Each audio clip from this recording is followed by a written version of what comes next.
You can see this video is a security camera that I have in my RV of Carol and Tilly having an incident outside. I don't know if you can see that. There you go. You can see the date was yesterday, or today, but it's actually not. It's today's date. And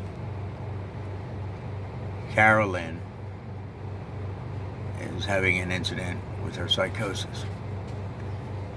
And instead of going for a walk, she decides to bang on my door outside. Carolyn lives with me, and she has these incidences on an occasion where she becomes very uncontrollable, vulgar with her mouth. She'll wish death on people, and call you all kinds of names. Very violent, very vulgar attitude towards things while she's in this like trance of an attitude. But yesterday it was late. You can see it was close to 11 o'clock. And I decided that it was too much. I had to go to work tomorrow, and I figured I got to call the police. She's not going to snap out of it. And the police will come and possibly help me convince her that she needs to go to the hospital because she's having a mental breakdown. So I call the police, and they show up, and you'll see what happens next. As soon as it should be any time now.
Comes Carolyn back. She's going to knock on my door. Okay, she wants me to give her her things, and she's in a trance, as you can see. You know, she's banging on the door. She's really nasty about what she's doing.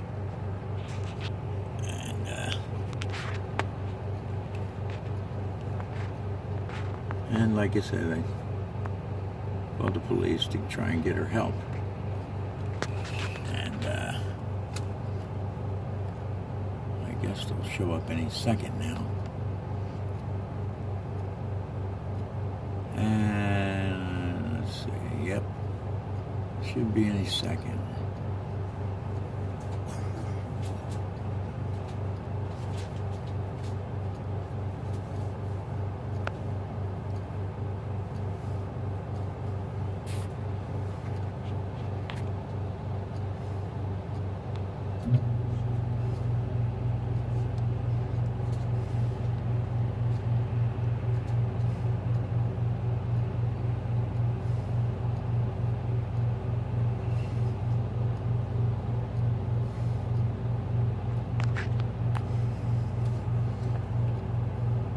Okay, here we go.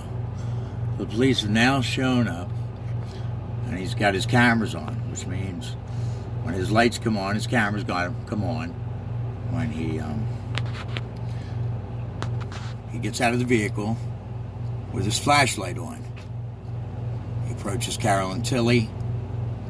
He asks her what's going on. I would imagine that she's saying all kinds of things that don't make any sense to him. So at this point, he then in turn turns his light this way, and then he starts to, in a charge, start to walk really fast towards my door, and then raps on it 5 times with his big heavy flashlight. And I come out and I look at my door, and I say to him, "You dented my door. You smashed my door with your flashlight." He then in turn tells me, "Oh, I just knocked on it." And I'm looking at the door and I'm telling him, "You're on camera." So at that point, when I tell him he's on camera, he then walks out to the edge of the property and stands there with his hands by his side and barely comes on the property and is yelling that he's going to give me a disorderly conduct charge if I don't shut up about the dents in my door that he made with his flashlight.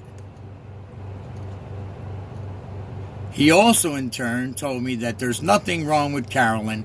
She lives there, and he can't help me with getting her to go to the hospital even if she's in that state, which he looked at her and said that she's in no state, and in turn also made me give her her things, which is a big mistake because, again, like I said, if I give her her things, she'll wind up just going to the house, pack them all up in a bag, and next morning it'll be like nothing happened. I wanted her to get help. I asked them to take her to the hospital. They see that she's not in a good state. He refused. Again, he threatened me with a disorderly conduct, and he said, "Go back in the house." And I started giving her things. And the whole time, he stands right there at the edge of the property and doesn't even come close to the camera. But his camera, if he has one in his car, is rolling, which also collects the audio. I'd like to get that audio because he said some things that did not make any sense to me. And I feel that all he did, instead of coming out here to help, which is what I called 911 for, is help for Carolyn. He came out here and humiliated me in front of Carolyn, humiliated Carolyn, knowing that she would have no place to go, told me I wasn't taking good care of her because that she was the way she was. Maybe go back into my RV and then hand her her things. And all she wound up doing was going into the house and sleeping on the floor. But he wouldn't come back on the property because I had him on camera. So anyway, enough the video. This is the RV we live in. It's pretty nice. We've been working on it for some time. We have, animal curtains in the back, and everything's all oak. Painted things. And we remodeled the kitchen. And put a new sink in, stove, and a microwave. And I did this in about a year's time. Even after Bucks County had locked me up for charges that I didn't commit. A traffic violation. And I've been on parole now for almost 2 years. There's Carolyn. Say hi, Carolyn. Hi. Look this way. How you feeling today, okay? Okay. Alright, now let's go outside. This was a brand new door. Custom made from Lowe's. I paid $400 some because the old door wasn't weather sealed, so we bought a new door.